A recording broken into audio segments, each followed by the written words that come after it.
السلام عليكم ورحمة الله.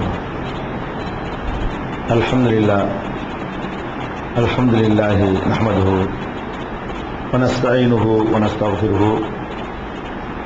ونؤمن به ونتوكل عليه ونعوذ بالله من شرور أنفسنا ومن سيئات أعمالنا من يهده الله فلا مضل له ومن يضلله فلا هادي له وأشهد أن لا إله إلا الله وحده لا شريك له وأشهد أن محمدا عبده ورسوله أما بعد. கண்ணியத்திற்குரிய எல்லாம் வல்ல அல்லாஹ் ஜல்ல ஷானஹு தஆலாவின் நல்லடியார்களே, இந்த புனிதமிக்க ஜும்மாவுடைய உரையிலே தொடர்ச்சியாக அல்லாஹ்வை நாம் எப்படி புரிந்து கொள்ள வேண்டும் என்பது குறித்த செய்திகளை அறிந்து வருகிறோம். அதில் ஒவ்வொரு தடவையும் மனிதர்கள் இறைவனை எப்படி புரிந்து கொள்கிறார்கள் என்று சொன்னால், தங்களை போன்ற மனிதர்களை பார்த்து அவர்களிடத்திலே எப்படி அணுகுகிறார்களோ அப்படித்தான் இறைவனையும் அணுக வேண்டும் என்று கருதித்தான் இறைவனையும் புரிந்து கொள்கிறார்கள். அந்த வகையில் மனிதர்கள் செய்கிற இன்னொரு தவறு என்னவென்றால், இந்த உலகத்திலே அவர்கள் பார்க்கிறார்கள், ஒரு நாட்டை ஆளுகிற மன்னர் அல்லது பிரதமர் போன்ற பொறுப்பில் இருப்பவர்கள் அவர்களே நேரடியாக முழு நாட்டையும் நிர்வகிப்பது கிடையாது. தங்களுடைய பல்வேறு பணிகளை பலரிடத்திலே பிரித்து கொடுத்து, நீங்கள் இந்த இலாக்காவை வைத்துக் கொள்ளுங்கள், நீங்கள் இந்த துறையை எடுத்துக் கொள்ளுங்கள், நீங்கள் இதை பார்த்துக் கொள்ளுங்கள் என்று பிரித்து கொடுத்து விட்டுத்தான் அவர்கள் நிர்வகிப்பதை நாம பார்க்கிறோம். அதே போல பகுதிகளை பிரித்து கொடுப்பார்கள். நீங்க தமிழ்நாட்டை பார்த்துக்கிறங்க, நீங்க ஆந்திரா பார்த்துக்கிறங்க, இப்படி பிரித்து கொடுப்பார்கள். ஊர்களை பிரித்து கொடுப்பார்கள், மாவட்டத்தை பிரித்து கொடுப்பார்கள், இப்படி தாலுகாக்களை பிரித்து கொடுப்பார்கள். இப்படி ஒரு நாட்டை ஆளக்கூடிய ஆட்சியாளர்கள் அவங்களே மொத்தத்தை நிர்வகிக்கிறது கிடையாது. அங்கங்க கொடுத்து நீ இதை பார்த்துக்க, நீ இதை பார்த்துக்க, இந்த ஊரை பார்த்துக்க என்று கொடுக்கிற காட்சியை நம்ம பார்க்கிறோம். ஒரு நிறுவனத்தை நடத்தக்கூடியவர்கள் பெரிய நிறுவனமாக இருந்தால் அவரே எல்லாத்தையும் பார்க்க மாட்டார். ஒவ்வொரு வேலைக்கு ஒரு ஆளை போட்டு இந்த வேலையை நீம்பாரு, இந்த வேலையை நீம்பாரு, இது இந்த செக்ஷன் சொல்லி பிரித்து நடத்துற காட்சியை பார்க்கிறோம். அவருக்கு ஒரு 7-8 நிறுவனம் இருந்துச்சுன்னு சொன்னா 7-8 மேனேஜர்களை போட்டு இவர் உட்கார்ந்து பார்த்துட்டு இருப்பாரு.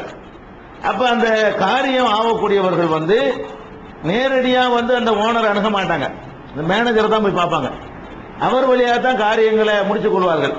தங்கள் பக்கத்தில் உள்ள அதிகாரி, கிராம அதிகாரி அல்லது தாசில்தார் அல்லது கலெக்டர் இப்படித்தான் தங்களுடைய காரியங்களை அணுகுவார்களே தவிர நேரடியாக போய் ஆட்சியாளரை, தலைமை வகிக்கக்கூடிய ஆட்சியாளர், பிரதமரை, மன்னரை அணுகிறது கிடையாது. இப்படி எல்லாத்திலும் இப்படித்தான். அப்ப இதையெல்லாம் பார்க்கக்கூடிய மனிதர்கள் என்ன நினைக்கிறார்கள் கேட்டா, அல்லாவும் இப்படித்தான் நடப்பான் நினைச்சுக்கிறாங்க. அல்லாவும் அணுகிறதா தானே செய்யணும், இன்னென்ன வேலையை இவர் பார்த்துக்குவாரு. பேய் பிடிச்சிருச்சா நீங்க அவர்கிட்ட போங்க, வயிற்று வலிக்கு இவர்கிட்ட போங்க, வெளிநாடு போகணும்னு அவர்கிட்ட போங்க, இன்னென்ன மாதிரி ஒண்ணு குழந்தை வேணும் இங்க போங்க அப்படின்னு சொல்லி ஒவ்வொருத்தருக்கும் மனிதர்கள், அது முஸ்லீம்களையும் அறியாமையில செய்யக்கூடியவர்கள் இருக்கிறார்கள். முஸ்லீம் அல்லாத சமுதாயத்திலையும் அப்படி டிபார்ட்மெண்ட் பிரிச்சு வச்சிருக்கிறாங்க. இவருக்கு இந்த டியூட்டி, இவர் அந்த டியூட்டியை பார்ப்பாரு. ஏன் இப்படி எல்லாம் அந்த மனிதர்களை பார்க்கிற மாதிரியே இறைவனையும் படைத்த இறைவனையும் கருதி கொண்டு இப்படி டிபார்ட்மெண்ட் பிரிக்கிற காட்சியை பார்க்கிறோம். பகுதிகளை பிரிக்கிறாங்க. இவர் இந்த ஊருக்கு கடவுள், இவர் நாகூருக்கு இவர் தான், இவர் ஏர்வாடிக்கு இவர் தான் அப்படின்னு சொல்லி ஊர் வாரியா இவர் இந்த ஊரை பார்த்துக்குவாரு. மொழி வாரியா இவர் இந்த மொழிக்கு உள்ள கடவுள் இவர் தான், அந்த மொழிக்கு உள்ள கடவுள் அவரு. இப்படி மொழி வாரியான மனுஷன் எப்படி மாவட்டம் எல்லாம் பிரிச்சு வச்சுக்கிறானோ அந்த மாதிரி அல்லாஹ்வுடைய செட்டப்ல என்ன பண்றாங்க, இவங்க இப்படி பிரித்து வைத்துக் கொண்டு அவங்கவுங்க கடவுள்கிட்ட நிறையெல்லாம் போக முடியாது. அவர் எங்கே இருக்கிறாரு, நம்ம அணுகுவதா இருந்தால் நமக்கு பக்கத்தில் யாராவது இருந்தால் தான் வசதியா இருக்கும் அப்படின்னு நினைத்து கொண்டு இவர்கள் கடவுள் விஷயத்திலையும் இறைவன் விஷயத்திலையும் எல்லா சமுதாயத்தில் உள்ளவர்களும் ஒரு தவறு செய்து கொண்டிருக்கிறார்கள். ஆனால் இறைவனை பொறுத்தவரைக்கும் இப்படி புரியுறது சரியானது கேட்ட சரியில்லை. ஏன் இந்த தப்பு செய்யறாங்கன்னு கேட்டா, ஒரு அடிப்படையான வேறுபாடு உங்களுக்கு விளங்கல. ஒரு நாட்டை ஆளுகிற மன்னர் ஏன் அப்படி அங்கிருந்து ஆளுகிற நியமிக்கிறாரு, அவருக்கு ஏழாதுங்கிற நியமிக்கிறார். ஒரு விளங்கிற வேண்டிய அடிப்படை என்னன்னு கேட்டா, அவருக்கு டெல்லியில உட்கார்ந்து இருக்க முடியுமே தவிர டெல்லியில உட்கார்ந்து கொண்டு சென்னை அவருக்கு பார்க்க இயலாது. சென்னையை பார்த்துட்டு இருக்கும்போது கும்பகோணத்தை பார்க்க இயலாது. கும்பகோணத்தை பார்க்கும் பொழுது குக்கிராமத்தை அவருக்கு பார்க்க முடியாது.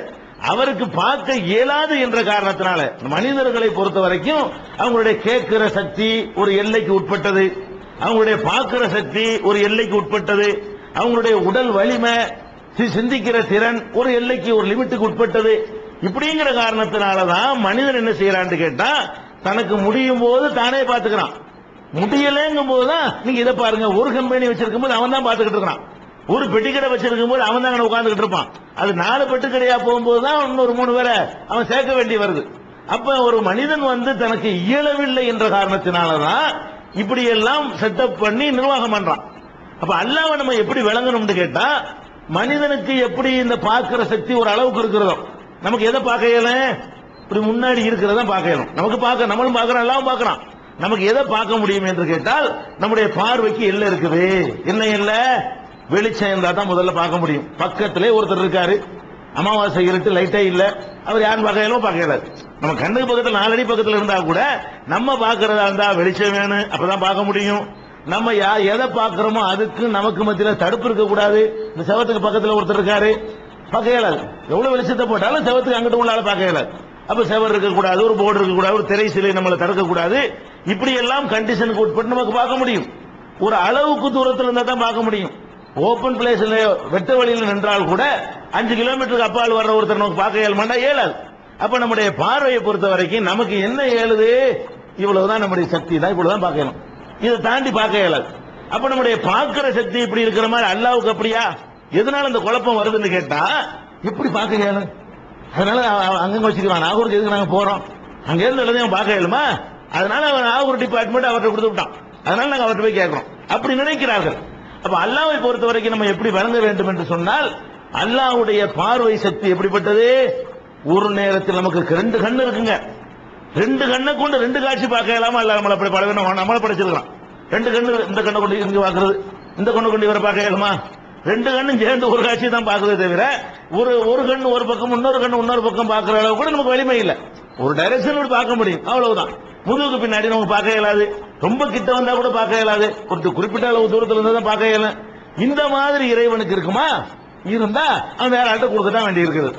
அப்படி இறைவன் இல்ல, அவன் எல்லாத்தையும் பார்ப்பான், இருட்டுல பார்ப்பான், பகல்ல பார்ப்பான், கிட்டத்துல பார்ப்பான், தூரத்துல பார்ப்பான், ஒரு நேரத்தில் எல்லாத்தையும் பார்ப்பான். ஒரு டைரக்ஷன் தான் பார்க்க இயலும்.